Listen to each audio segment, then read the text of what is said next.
हलफनामा देना होगा या देश से माफी मांगनी होगी, तीसरा विकल्प नहीं है। तो अगर 7 दिन में हलफनामा नहीं मिला तो इसका अर्थ ये सारे आरोप निराधार हैं।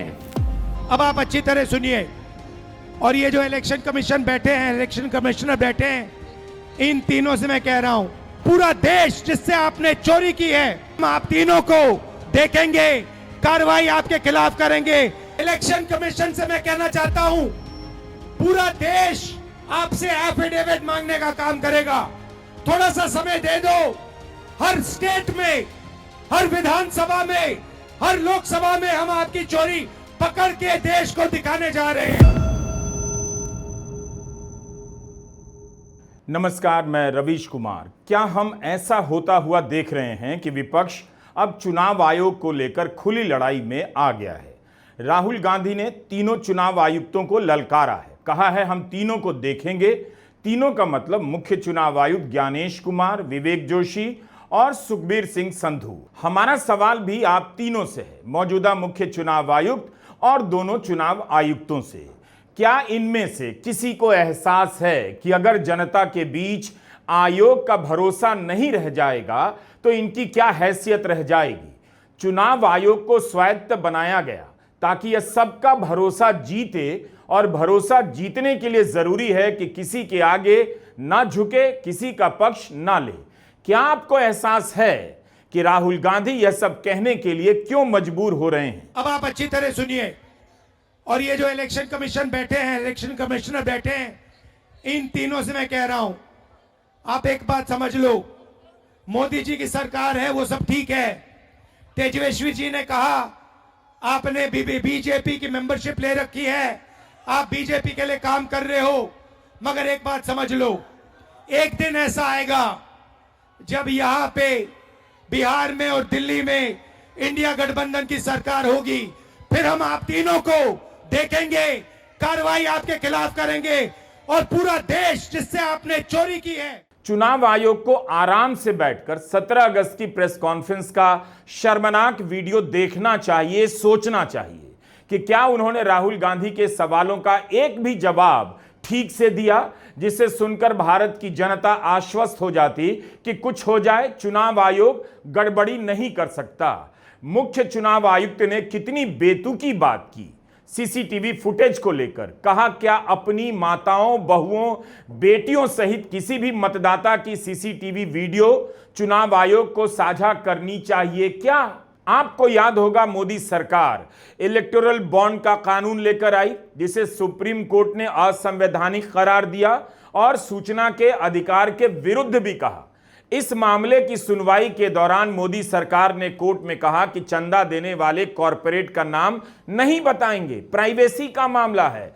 कहा कि जनता को राजनीतिक दलों की फंडिंग के बारे में जानने का आम अधिकार नहीं है, सूचना का अधिकार जनता का आम अधिकार नहीं है। अब आप बताइए, क्या चुनाव आयोग और मोदी सरकार की भाषा इस जगह पर एक नहीं लगती? कॉरपोरेट की प्राइवेसी के लिए सरकार इस हद तक चली गई, और विपक्ष आरोप लगा रहा है कि वोट चोरी को छिपाने के लिए चुनाव आयोग इस हद तक चला गया।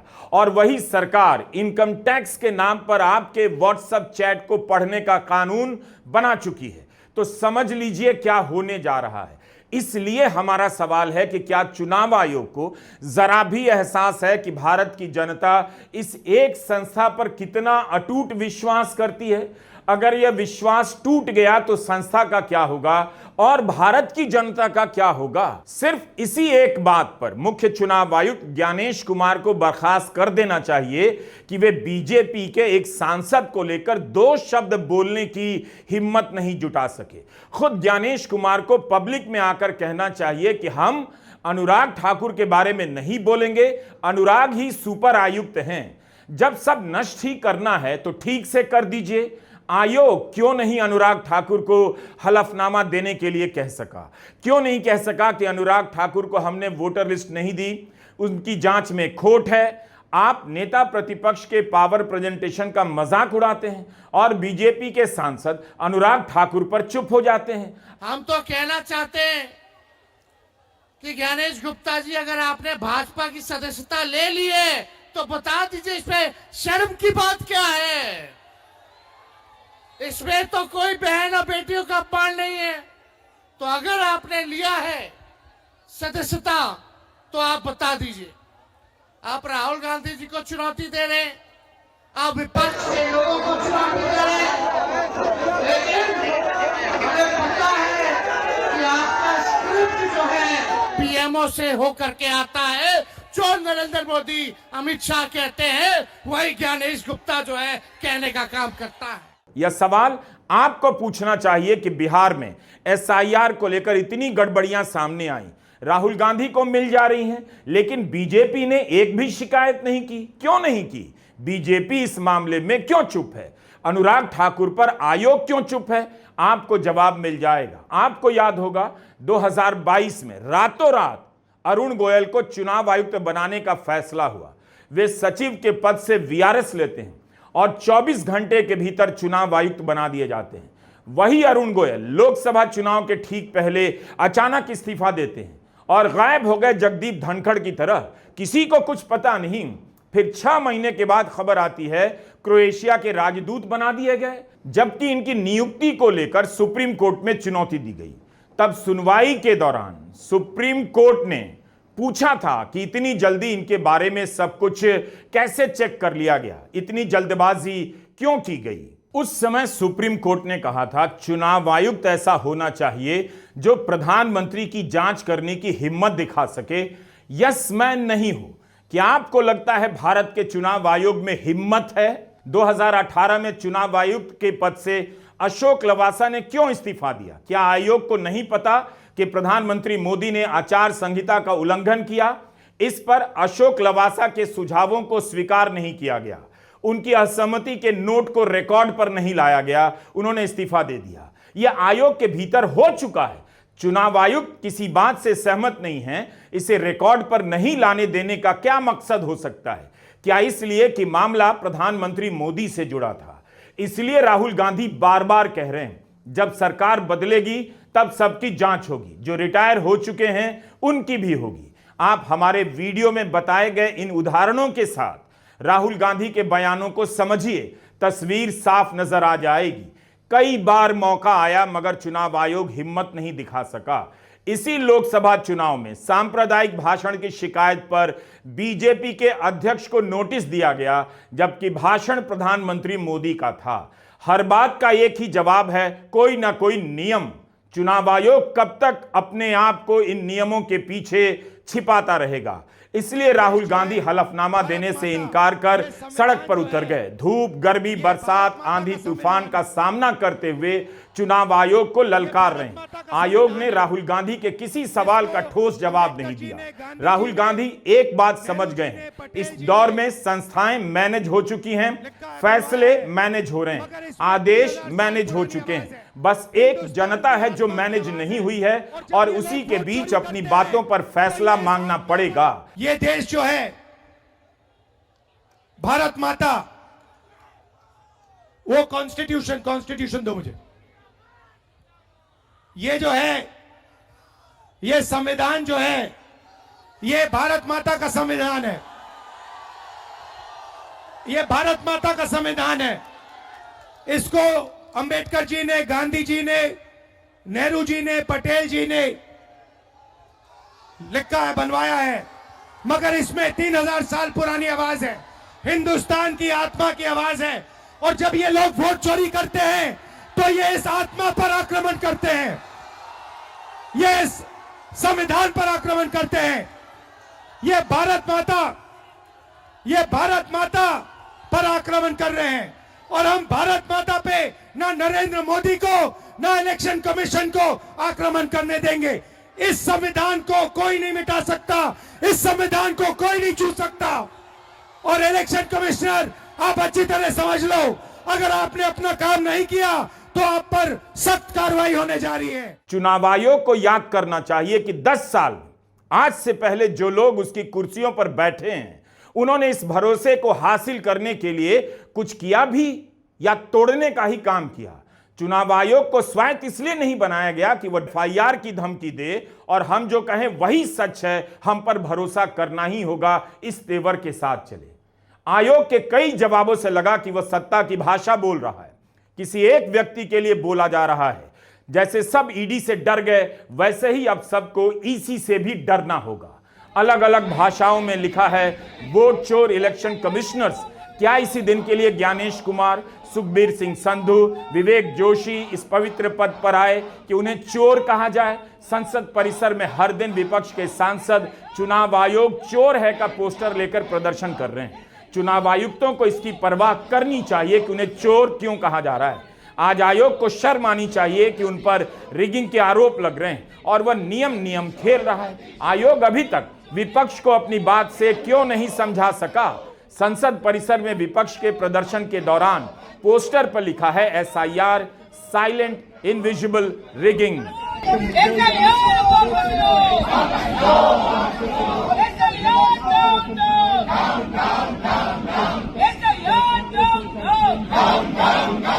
गोदी मीडिया जितना भी हिंदू मुसलमान कर ले, नफरत फैला ले, बहस को भटका दे, लेकिन विपक्ष अपने अभियान पर टिका हुआ है। संसद में विपक्ष का प्रदर्शन और बिहार में राहुल गांधी की यात्रा जारी है। आयोग को हलफनामे का खेल बंद कर देना चाहिए। अगर पोलिंग एजेंट गलती नहीं बताएंगे तो क्या मतदाता सूचियों में इतनी गड़बड़ियां होती रहेंगी?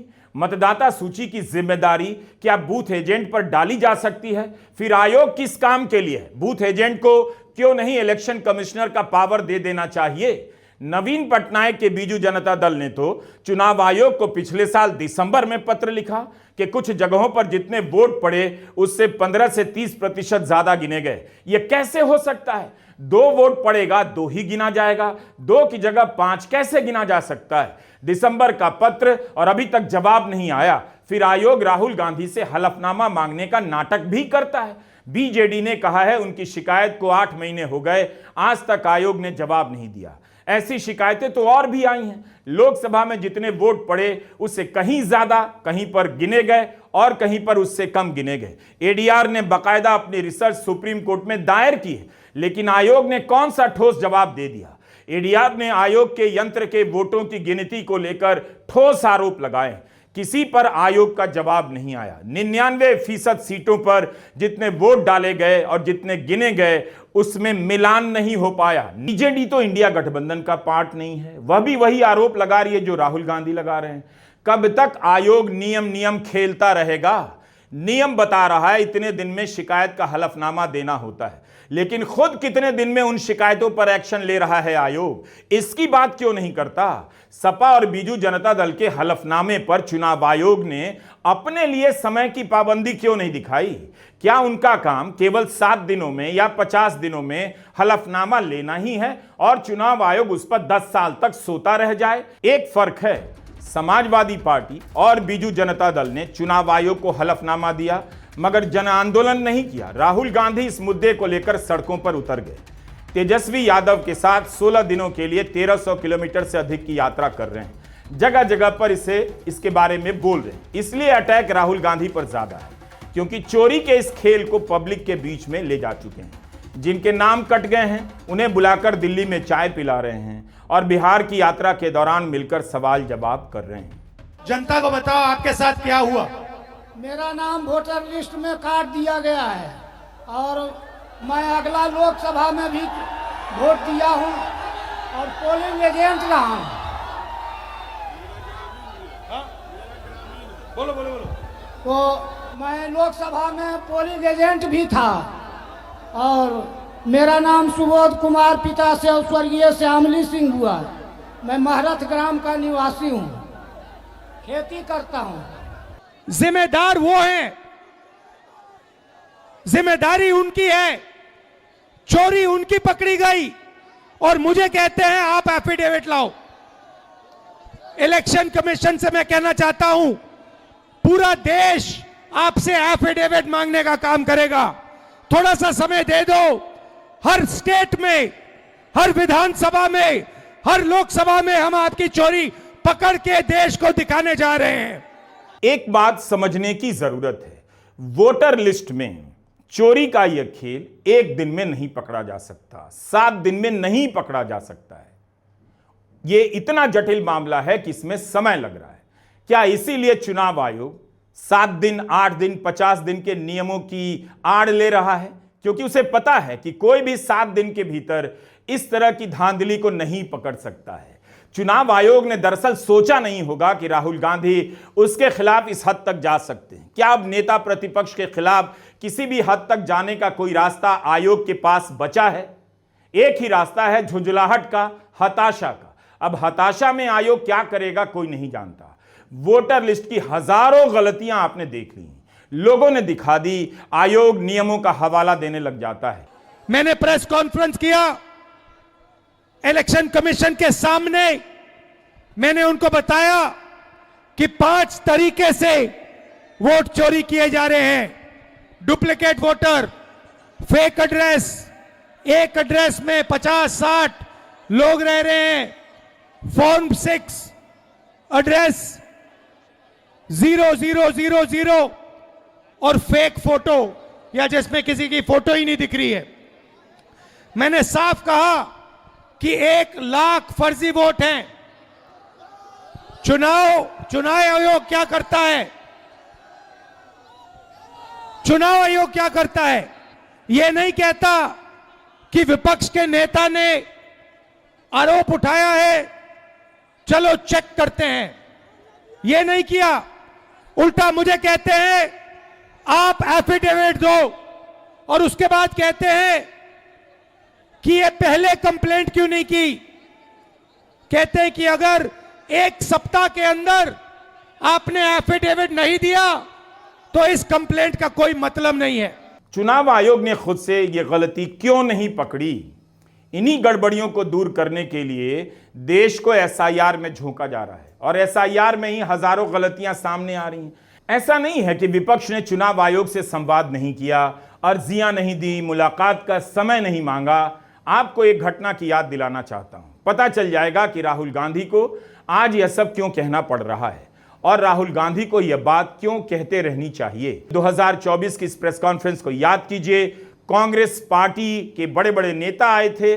मुद्दा क्या था? आयकर विभाग ने कांग्रेस पार्टी के फंड को जब्त कर दिया। पुराने केस का हवाला देकर कई साल बाद कार्रवाई की। प्रचार का समय नजदीक था और एक राजनीतिक पार्टी का अकाउंट जब्त कर दिया जाता है। 10 साल से आप पढ़ रहे हैं, बीजेपी को 5,000 10,000 करोड़ का चंदा मिल रहा है।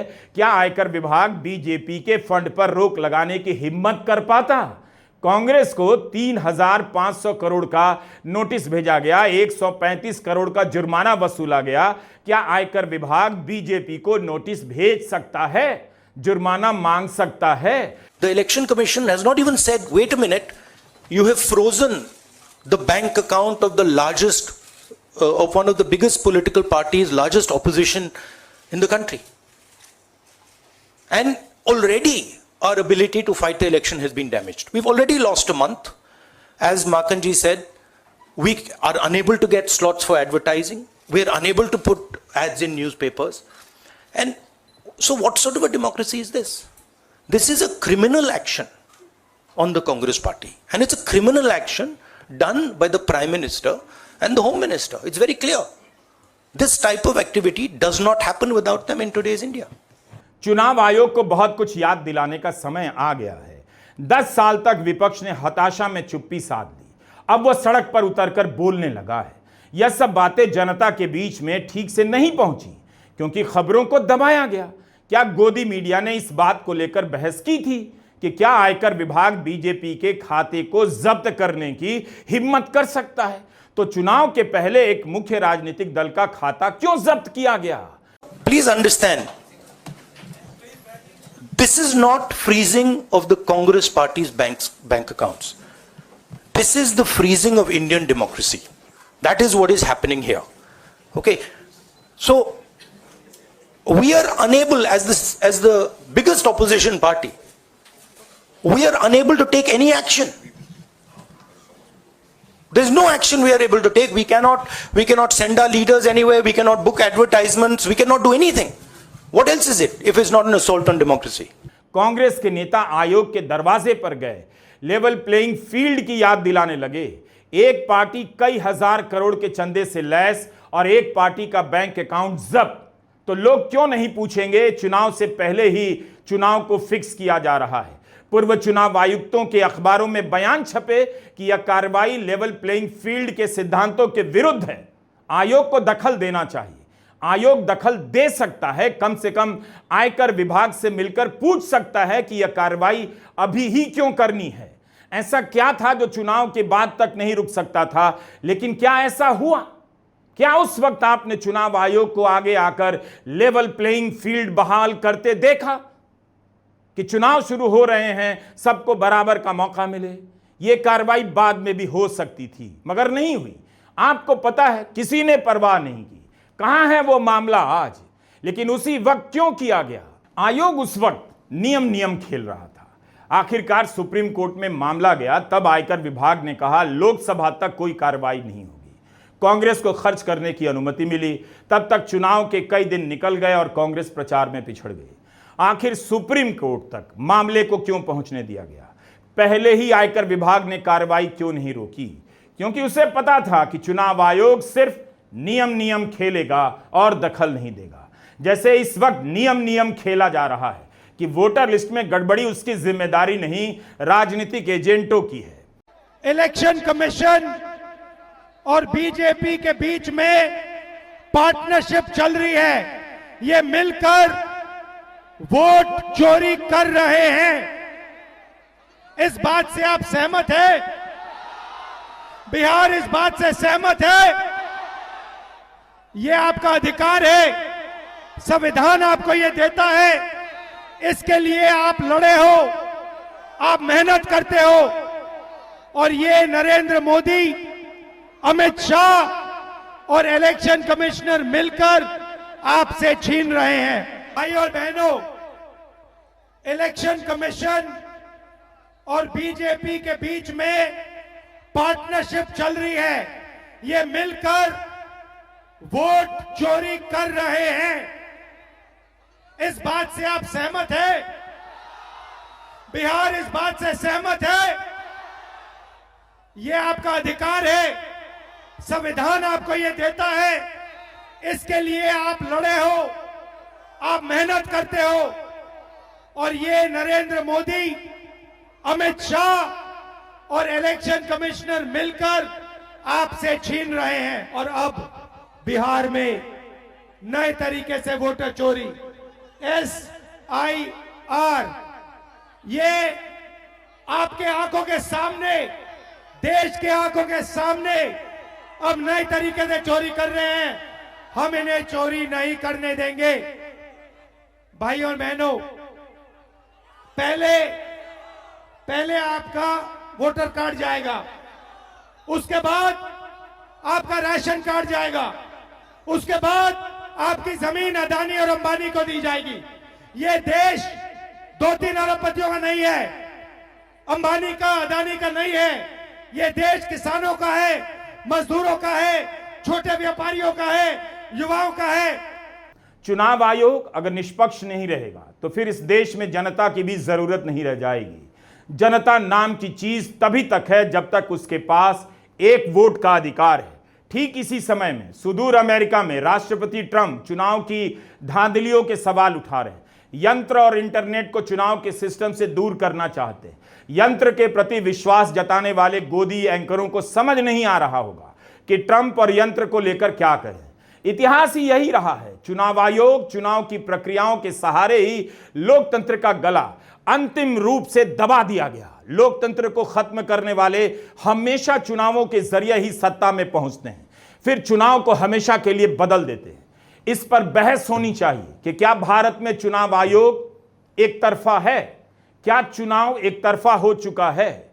नमस्कार, मैं रवीश कुमार।